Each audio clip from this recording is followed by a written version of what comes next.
하나님 말씀은 신약성경 에베소서 1장입니다. 우리가 어제까지 갈라디아서 말씀을 다 읽었고요. 이어서 에베소서 말씀을 읽어나가게 됩니다. 오늘은 에베소서 1장 말씀을 읽을 텐데 1장은 23절까지 좀 길게 되어 있습니다. 다 읽기는 시간이 좀 제한될 것 같고요. 우리 1절부터 14절까지 말씀 봉독하겠습니다. 에베소서 1장 1절부터 14절 말씀을 함께 봉독하겠습니다. 하나님의 뜻으로 말미암아 그리스도 예수의 사도된 바울은 에베소에 있는 성도들과 그리스도 예수 안에 있는 신실한 자들에게 편지하노니 하나님 우리 아버지와 주 예수 그리스도로부터 은혜와 평강이 너에게 있을지어다. 찬송하리로다. 하나님 곧 우리 주 예수 그리스도의 아버지께서 그리스도 안에서 하늘에 속한 모든 신령한 복을 우리에게 주시되 곧 창세전에 그리스도 안에서 우리를 택하사 우리로 사랑 안에서 그 앞에 거룩하고 흠이 없게 하시려고 그 기쁘신 뜻대로 우리를 예정하사 예수 그리스도로 말미암아 자기의 아들들이 되게 하셨으니 이는 그가 사랑하시는 자 안에서 우리에게 거저 주시는 바 그의 은혜의 영광을 찬송하게 하려는 것이라. 우리는 그리스도 안에서 그의 은혜의 풍성함을 따라 그의 피로 말미암아 속량 곧 죄사함을 받았느니라. 이는 그가 모든 지혜와 총명을 우리에게 넘치게 하사 그 뜻의 비밀을 우리에게 알리신 것이요 그의 기뻐하심을 따라 그리스도 안에서 때가 찬 경륜을 위하여 예정하신 것이니 하늘에 있는 것이나 땅에 있는 것이 다 그리스도 안에서 통일되게 하려 하심이라. 모든 일을 그의 뜻의 결정대로 일하시는 이의 계획을 따라 우리가 예정을 입어 그 안에서 기업이 되었으니 이는 우리가 그리스도 안에서 전부터 바라던 그의 영광의 찬송이 되게 하려 하심이라. 그 안에서 너희도 진리의 말씀 곧 너희의 구원의 복음을 듣고 그 안에서 또한 믿어 약속의 성령으로 인치심을 받았으니 이는 우리 기업의 보증이 되사 그 얻으신 것을 속량하시고 그의 영광을 찬송하게 하려 하십니다. 아멘. 이 시간에도 여기까지 나오신 여러분들 위해 하나님의 크신 은혜가 함께하기를 진심으로 기원합니다. 말씀 읽기 본문은 갈라디아서에 이어서 에베소서를 읽게 됩니다. 에베소서는 또 잘 아시는 것처럼 옥중서신으로 알려져 있습니다. 옥중서신이라고 하는 것은 바울 사도가 감옥에 있을 때 쓴 편지인데, 그러니까 바울 사도가 회심하고 1차, 2차, 3차 전도여행을 마치고 예루살렘에서 붙들려서 다시 로마에 이송된 후에 로마 감옥에서 자신이 1차, 2차, 3차에 걸쳐서 전도여행을 걸쳐서 세운 교회에게 여러 상황을 듣고 쓴 편지로 알려져 있는 것입니다. 그리고 옥중서신에는 에베소서만 있는 것이 아니고 에베소서, 빌립보서, 골로새서, 빌레몬서 이 네 가지 서신으로 알려져 있습니다. 실제적으로 옥중에서 쓴 서신은 더 많이 있는데 디도서나 또 디모데 전후서 또 옥중에서 쓰인 글인데 특별히 네 가지만 옥중 서신이라고 불리는 이유는 디도서나 디모데 전후서는 그 수신자가 목회자이기 때문에 옥중에서도 쓰였지만 목회 서신으로 불리는 것입니다.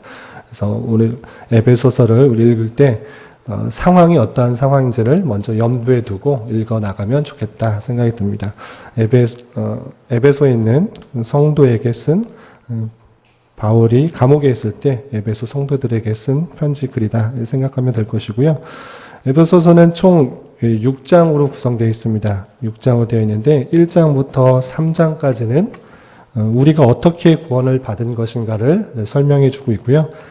그리고 4장부터 6장까지는 그런 구원을 받은 성도로서 어떠한 삶을 살아가야 되는가 이렇게 기록이 되어 있습니다.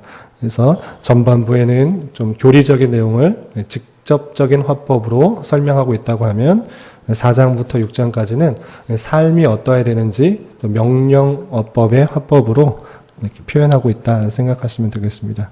그럼 에베소서를 왜 이렇게 바울 사도가 옥중에서 기록하게 되었는가? 쭉 내용을 통해서 살펴보면 이런 상황이 그려지게 됩니다. 어떠한 상황이냐면 유대인들과 이방인 사이에 어떠한 갈등이 있는 것을 보게 됩니다. 유대인의 전통을 강조하는 그런 상황들, 그렇지만 이방인들은 그런 전통을 알지 못하기 때문에 좀 자유롭고 그 전통을 강조하는 정통 유대인의 모습들을 이해하지 못하는 갈등이 생긴 것으로 보여집니다. 그러할 때 사도 바울께서는 이러한 갈등 속에서 우리가 구원받은 것이 어떤 어떻게 구원받은 것인지를 잘 설명해 주고 있고, 오직 예수 그리스도를 믿는 것을 통해서 우리가 구원받았기 때문에 서로 자랑할 것이 없고 그리스도 안에서 하나가 되어야 된다라고 강조하고 있는 것입니다. 또한 그러한 예수 그리스도로 구원받는 그런 상도가 실제적 삶에 있어서 어떻게 들어야 되는가, 서로 복종하는 것으로, 또 서로의 삶의 자리에서 상전이면 상전, 또는 종이면 종, 또는 아버지면 아버지로서, 자녀면 자녀로서 어떠한 삶을 살아야 되는지를 잘 강조해주고 있는 본문입니다. 이런 에베소서의 말씀들을 우리 1장부터 6장까지 천천히 읽어나가면서 많은 도전을 받았으면 좋겠고, 오늘 말씀 읽기 본문은 1장이기 때문에 1장의 여러 내용들 중에 성도가 이 땅에서 살아가는 이유와 목적이 무엇인가, 그리고 이 땅에서의 사명이 무엇인가를 좀 중점적으로 1장을 통해서 살펴보는 그런 시간이 되었으면 좋겠습니다. 우선 3절에서 보면, 1장 3절에서 보면 이렇게 시작하고 있습니다.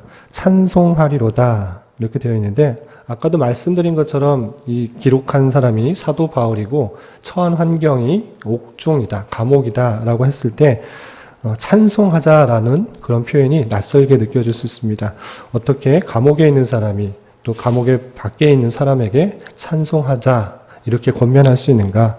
그것은 3절 후반절에 보면 이러한 이유 때문에 찬송하자라고 권면하고 있는 것을 알 수 있습니다. 3절을 보면 찬송하리로다, 함께 찬송하자 권면하고 있고요. 하나님 곧 우리 주 예수 그리스도의 아버지께서 그리스도 안에서 하늘에 속한 모든 신령한 복을 우리에게 주시되, 찬송해야 될 이유가 무엇인가 했을 때는 하늘에 속한 모든 신령한 복을 우리에게 주셨기 때문에 우리가 찬송할 수 있다, 찬송하자라고 요청하고 권면하는 것입니다. 그렇다면 하늘에 속한 모든 신령한 복이 무엇인가 4절과 5절에 이렇게 설명하고 있습니다. 그것이 무엇인가? 4절 곧 창세 전에 그리스도 안에서 우리를 택하사 우리로 사랑 안에서 그 앞에 거룩하고 흠이 없게 하시려고 그 기쁘신 뜻대로 우리를 예정하사 예수 그리스도로 말미암아 자기 아들들이 되게 하셨다. 우리가 하늘에 속한 모든 신령한 복을 받았기 때문에 찬송할 수 있는데, 그 복을 이렇게 설명한 것입니다. 다름 아니라 우리가 창세 전에 그리스도 안에서 우리를 택하셨기 때문에, 우리가 택하심을 받았기 때문에, 또한 그 기쁘신 뜻대로 우리가 예정되었기 때문에, 그리고 그리스도로 말미암아 자기의 아들들이 되었기 때문에 우리는 그 모든 신령한 복을 받은 것이고 찬송할 수 있다, 찬송해야 된다 이렇게 표현하고 있는 것입니다. 이러한 신령한 복을 받은 자로서 다시 한번 사도는 6절에 이렇게 찬송하자고 권면하고 있습니다. 6절 이는 그가 사랑하시는 자 안에서 우리에게 거저 주시는 바 그 은혜의 영광을 찬송하게 하려는 것이다. 이러한 복을 받은 자로서 성도의 모습이 어떻게 드러나야 되는가? 다름 아니라 그의 은혜의 영광을 찬송하게 하려는 것이다. 찬송하는 모습으로 드러나야 된다라고 하고 있는 것입니다. 그러니까 이 땅에서의 성도의 목적, 살아가는 이유가 무엇인가를 잘 표현해 주고 있는데, 이사야 43장 21절에도 표현되고 있지만 계속적으로 강조되는 것, 성도가 이 땅에서 살아가는 목적이 무엇인가? 그것은 다름 아니라 하나님의 영광을 찬송하게 하는 것이다 라고 할 수 있습니다. 우리가 이 땅에서 살아가는 이유가 무엇인가를 때로는 잊을 때가 많이 있습니다. 여러 가지 상황과 환경에 몰두하고 또 처해지게 되면 내가 왜 이렇게 힘든 세상을 살아가야 되는가, 어려운 상황을 살아가야 되는가 이렇게 생각할 때가 있는데, 우리는 성도로서의 신앙 정체성을 절대 잊지 말아야 될 것입니다. 우리는 이 땅에서 주님의 그 영광을 찬송하기 위해서 지음받았다는 사실들을 잊지 말아야 될 것입니다. 그런데 단순히 그렇게 찬송하는 것이 아니라 왜 찬송할 수가 있는지를 우리는 4절과 5절에서 다시 한번 잘 생각해 볼 수 있습니다. 그것은 하나님께서 창세전에 우리가 어떠함에도 불구하고 하나님의 기쁘신 뜻 가운데 우리를 택하여 주시고 자녀 삼아 주셨다라는 그 사실들입니다. 그리고 또 한 가지 4절에서 이 땅을 살아가야 되는 이유를 이렇게 표현하고 있는데 이것도 잘 알아야 될 것입니다. 4절 하반절에 보면 이렇게 표현하고 있습니다. 우리로 사랑 안에서 그 앞에 거룩하고 흠이 없게 하시려고 라고 하고 있습니다. 흠이 없게 하시려고 우리를 택하여 주시고 이 땅에 보내주시고 또 찬송하게 하셨다라는 것입니다. 하나님의 뜻하셔서 하나님의 계획하셔서 하나님 택하신 백성을 그냥 태어나지도 않고 이 땅에 보내시지도 않고 그냥 구원하시고 천국에 이끄실 수도 있습니다. 그렇지만 그렇게 하지 않으시고 이 땅에 보내시고 다양한 환경과 사건, 우리가 다양하게 만나는 처지를 주신 것은, 인간관계를 주신 것은 다름 아니라 우리를 거룩하고 흠이 없게 하시려고 하신다는 뜻입니다. 그러니까 이 땅에서의 성도의 삶은 더 많이 갖고 더 부유해지고 더 많은 것들 누리려고 하나님께서 보내신 것이 아니라 이 땅에 보내신 이유는 우리를 거룩하고 흠이 없게 하시려고 이 땅에 보내신 것이며, 그리고 그렇게 하기 위해서 하나님께서는 다양한 환경과 사건을 통해서 우리가 부딪히고 또 연단되고 또 성숙하여서 점점점 더 하나님께서 원하시는 거룩한 모습으로, 또 흠이 없는 모습으로 이끌어 나간다는 그런 사실들을 잘 알아야 될 것입니다. 그러니까 하나님께서 택하신 백성, 이 땅에 보내신 이유는 다시 한번 정리하면 첫 번째로 거룩하고 흠이 없게 하시려고 이 땅에 보내셨다. 하나님이 죄로 죽었던 저희들을 이 땅에 보내셔서 더욱더 거룩하고 흠이 없는, 요한계시록 표현을 빌리자면 정말 정금과 같은 모습으로, 많은 보석과 같은 모습으로 신앙 인격을 단련시키기 위해서 이 땅에 보내셨고, 다양한 환경과 사건을 통하여서 우리가 연단되어지고 또한 더욱더 하나님을 의지하는 가운데 신앙의 인격이 성숙하고 성장하여서 더욱더 거룩하고 흠이 없는 그런 모습으로 이끄신다라는 것입니다. 또 두 번째는, 이 땅에 보내신 이유 두 번째는 하나님을 찬송하게 하려는 것입니다.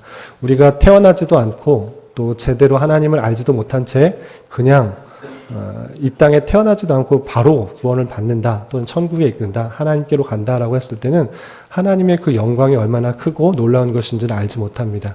그러나 이 땅에서 다양한 환경과 사건과 처지에 처하게 함으로 말미암아 하나님께서 택하신 백성을 얼마나 사랑하여 주시고 또 눈동자같이 지키시고 신실하게 그를 이끌어 가시는지를 깨닫게 하심으로 말미암아 우리의 의가 아니라, 우리의 어떠함이 아니라, 우리의 선행 때문이 아니라 하나님의 놀라우신 은혜로 말미암아 성도들을 이끄시고 또 거룩해 나가시는 하나님을 깨닫게 하여 주심으로 말미암아 하나님의 영광을 찬송하게 된다라는 것입니다. 그 표현들이 또 11절부터 14절까지 계속 이어지고 있습니다. 11절부터 14절을 보면 이렇게 표현되어 있습니다. 모든 일을 그의 뜻의 결정대로 일하시는 이의 계획을 따라 우리가 예정을 입어 그 안에서 기업이 되었으니 이는 우리가 그리스도 안에서 전부터 바라던 그의 영광의 찬송이 되게 하려 하심이라.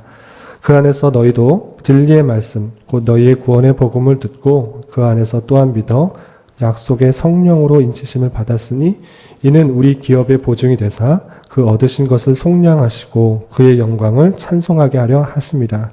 12절과 14절에 영광의 찬송이 되게 하려 하십니다. 또 그 영광을 찬송하게 하려 하십니다. 이렇게 되었는데 그 이유가 목적이 무엇인가? 인간의 노력, 인간의 선행, 우리의 외적인 어떠한 것 때문에 찬송할 수 있는 것이 아니라 하나님께서 다 계획하시고 뜻하셨고 우리의 구원조차 예수 그리스도의 보혈의 은혜로 말미암아 구원을 받았다. 또 그 하나님의 나라를 소유하게 되는 그런 복을 받았다. 그렇기 때문에 우리가 찬송해야 되고 그런 찬송을 하게 한다. 이렇게 표현하고 있는 것입니다. 이런 말씀을 통해서 우리의 어떠한 외적인 것도 하나님 앞에 의로운 것이 되는 것이 아니라 우리의 오직 예수 그리스도의 보혈의 공로로 말미암아 우리가 구원을 받고 그것만이 우리의 찬송과 자랑이 되어야 될 것이다 라는 생각들을 할 수 있습니다. 이러한 정체성을 가지고 날마다 살 수 있는 우리가 되어야 될 것입니다. 그리고 15절부터 마지막 23절까지는 바울의 기도가 있습니다. 우리가 하늘에 속한 여러 가지 신령한 복, 영적인 복들을 받았는데 그러한 자로서 바울의 기도는 예수 그리스도로 말미암아 모든 것들이 통일되고 또 하나 되게 하신 그 내용들을 간구하고 있는 것을 볼 수 있습니다. 사도 바울이 간구하는 그 내용을 통해서 그런 정체성을 가지고 있는 성도가 이 땅에서 어떻게 살아야 되는지를 교훈받을 수 있는데요. 그 내용을 좀 살펴보도록 하겠습니다. 17절부터 좀 읽어보면 이렇게 되어 있습니다. 사도 바울의 기도의 내용인데요. 우리 주 예수 그리스도의 하나님 영광의 아버지께서 지혜와 계시의 영을 너희에게 주사 하나님을 알게 하시고 너희 마음의 눈을 밝히사 그의 부르심의 소망이 무엇이며 성도 안에서 그 기업의 영광의 풍성함이 무엇이며 그의 힘의 위력으로 역사하심을 따라 믿는 우리에게 베푸신 능력의 지극히 크심이 어떠한 것을 너희로 알게 하시기를 구하노라. 계속적으로 강조하고 있는 것은 무엇이냐면 너희들이 좀 알기 원한다. 지혜와 계시의 영을 너희에게 주어서 하나님을 알게 하시고 너희 눈을 밝혀서 그 부르심의 소망이 무엇인지를 알기 원하고 성도 안에서 그 기업의 영광의 풍성함이 무엇인지를 알기 원하고 그 힘의 위력으로 역사하심을 따라 믿는 우리에게 베푸신 능력의 지극히 크심이 어떤 것을 정말 너희로 알게 하기를 원한다.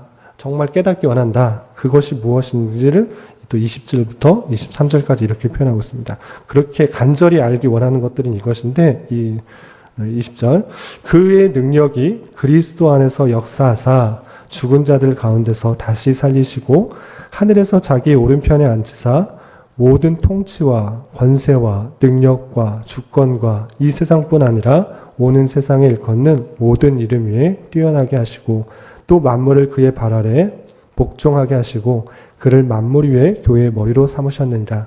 교회는 그의 몸이니 만물 안에서 만물을 충만하게 하시는 이에 충만합니다. 라고 표현하고 있습니다. 그러니까 무슨 말이냐 하면 예수 그리스도께서 죽은 자들 가운데서 다시 살리시고 하늘에서 우편에 하나님 보좌의 우편에 앉으셔서 모든 통치와 권세를 갖고 다스릴진데 그 하나님의 다스림이 어떻게 나타나는가? 교회를 통해서 나타난다 이렇게 표현하고 있습니다. 22절 또 만물을 그의 발 아래 예수 그리스도의 발 아래 복종하게 하시고 그를 만물 위에 예수 그리스도를 만물 위에 교회의 머리로 삼으셨다. 교회의 머리는 예수 그리스도다. 그렇다면 교회는 무엇인가? 23절 교회는 그의 몸이니 만물 안에서 만물을 충만하게 하시는 이에 충만함이라. 23절 좀 이해가 안 될 수도 있는데요. 예수 그리스도가 교회의 머리다라는 표현은 잘 이해가 될 것입니다. 그의 말씀대로 그가 행하시고자 하는 대로 따라가야 된다라는 뜻이고요. 그렇다면 교회, 성도의 모임, 우리 자신은 무엇을 하는 사명이 있는가? 그것은 무엇이냐면 만물 안에서 만물을 충만하게 하시는 이에 충만합니다라는 것입니다.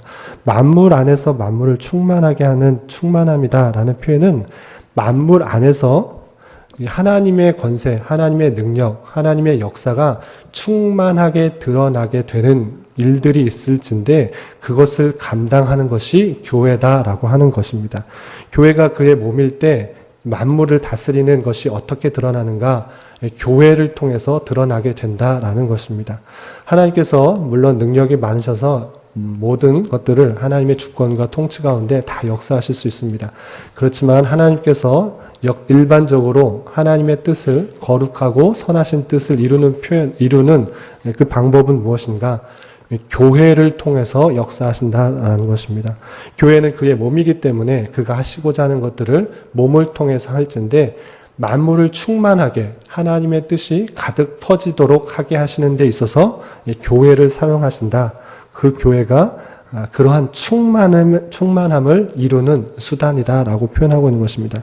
이런 말씀을 통해서 우리가 깨닫는 것은 우리가 믿음으로 말미암아 구원을 얻었기 때문에 우리가 아무것도 할 필요가 없다. 이 세상에서 그냥 구원 얻은 성도로서 그냥 유유자적하고 그냥 기뻐하며 찬송하며 그냥 지낼 것으로 끝나는 것이 아니라 주님께서 교회를 통해서 하시고자 하는 말씀들이 무엇인지, 뜻하는 것이 무엇인지를 부지런히 살피고 배워서 주님께서 이 만물을 통치하실 때 교회가 그 몸으로서 어떠한 일들을 잘 감당해야 되는지를 깨달아야 된다는 것입니다.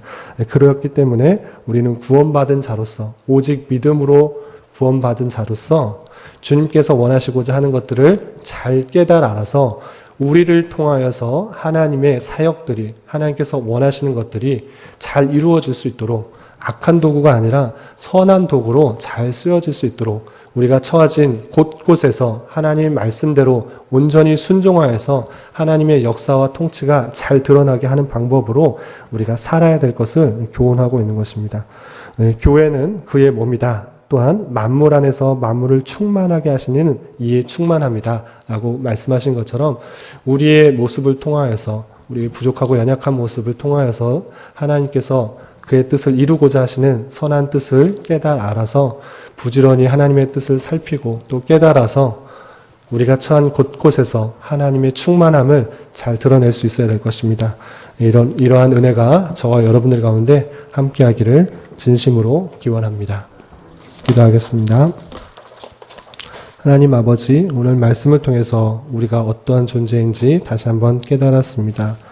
주님의 선하신 뜻 가운데 택하여 주시고 구원하여 주신 은혜를 날마다 감사하며 찬양하게 하여 주시고 우리가 처한 어떠한 상황 때문이 아니라 하나님과의 관계로서 인한 기쁨이 있게 하여 주시며 우리의 삶을 통해 주님의 선한 역사가 일어나는 은혜가 있게 하여 주시옵소서.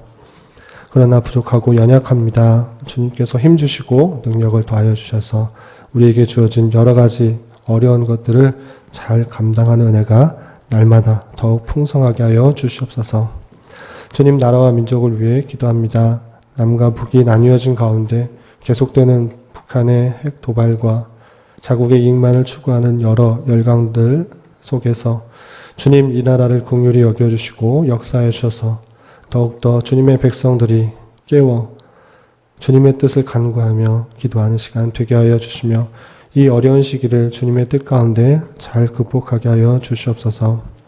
특별히 힘든 형편에 있는 우리 교단과 신학교를 붙들어 주셔서 이 시대에 필요한 목회자와 교회를 세워나가는데 부족함이 없도록 인도하여 주시옵소서. 또한 담임 목사님과 여러 중직자들 영육간에 강건하게 하여 주시며 맡은 바 여러 가지 일들을 겸손함과 충직함으로 잘 감당하며 주님의 몸된 교회를 세워나가는데 부족함이 없도록 인도하여 주시옵소서. 오늘은 주일을 준비하는 한 날입니다. 예배를 준비하는 모든 손길과도 함께하여 주시고 오늘 있게 되는 청년부 MT와 유초동부 토요 말씀학교에 은혜 주셔서 하나님의 선하심을 모두 경험하며 말씀 안에서 성도의 교제를 잘 누리는 시간 되게 하여 주시옵소서.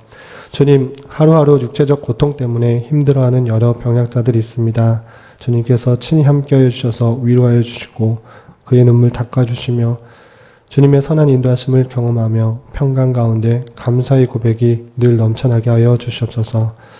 계속해서 각자 간구하는 음성 주님께서 들으시고 기도의 선한 열매를 맺게 하여 주시옵소서. 예수님의 이름으로 기도드리옵나이다. 아멘. 하늘에 계신